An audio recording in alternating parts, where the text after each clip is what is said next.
أزكن عبان رمضان كنزكن عليه ملاح سخسرنتن رحنا الرسني مدنن هدنتن العيفام قران وزار ما تصل الخبر يشبان واقي quand vous entendez quand vous apprenez une pareille nouvelle qu'est-ce que vous ressentez Vous savez, lorsque j'entends dire de Abban que c'est un traître, c'est surréaliste. Certains ont atteint les plus bas étages de l'opprobre et du manque d'éducation. Alors, à plus forte raison, quand il s'agit d'actes de vandalisme contre l'homme que je considère comme le véritable créateur du FLN, c'est-à-dire du FLN politique, et qui a fait que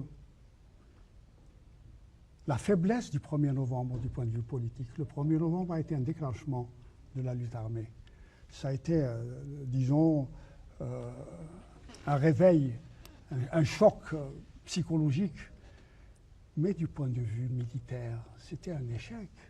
Parce que l'organisation spéciale dont j'ai été l'un des responsables, sinon le responsable, a été démantelée par la direction du PPA, sous prétexte du berbérisme à un moment donné, parce qu'on m'a enlevé limogé de la direction. Donc, l'OS ayant été démantelé 2 ans auparavant, il est évident qu'il n'y a pas eu d'action significative qui puisse être, disons, des actions de résistance, et surtout qui puisse être à l'échelle de toute l'Algérie. Nous avions une organisation puissante, nous étions capables de déclencher et d'entraîner avec nous le Maroc et la Tunisie, alors que à l'époque où nous avons déclenché le 1er novembre, qu'est-ce qui se passait? Pourquoi nous avons profité de l'occasion du 1er novembre? C'est parce qu'au Maroc et en Tunisie, ils nous ont dépassés. La violence a commencé, la résistance a commencé. Nous qui étions supposés être à l'avant-garde, nous étions à la traîne parce qu'il y avait une scission au sein du PPA-MTLD. Il y avait des luttes dans la rue entre les messalistes et les centralistes. Ouais. Donc le déclenchement a été très faible.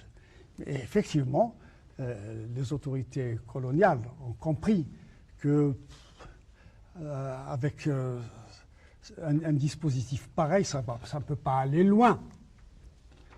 Et ils se sont empressés d'envoyer Soustel, qui a libéré la plupart des responsables politiques. On a libéré Ben Khadda, on a libéré certains communistes, pour qu'ils créent leur parti et pour asphyxier les groupes armés qui sont dans la nature. Et c'est là où intervient Abban. Il a réuni toutes les sensibilités, et c'est lui qui est à l'avant-garde. Alors, c'est, je dirais, la preuve la plus tangible, la plus flagrante, que nous sommes non pas simplement dans le détournement de la révolution, mais que nous sommes dans l'anti-révolution. Très bien. Monsieur Hosseini Ahmed et notre assistance aussi, je vous propose maintenant de voir un petit sujet, un petit VTR qui va poser la première problématique de cette émission. Disons parce que le 1er novembre, comme vous le dites, n'est pas venu comme ça. Donc il y a toute une série d'événements, une situation politique qui existait avant le...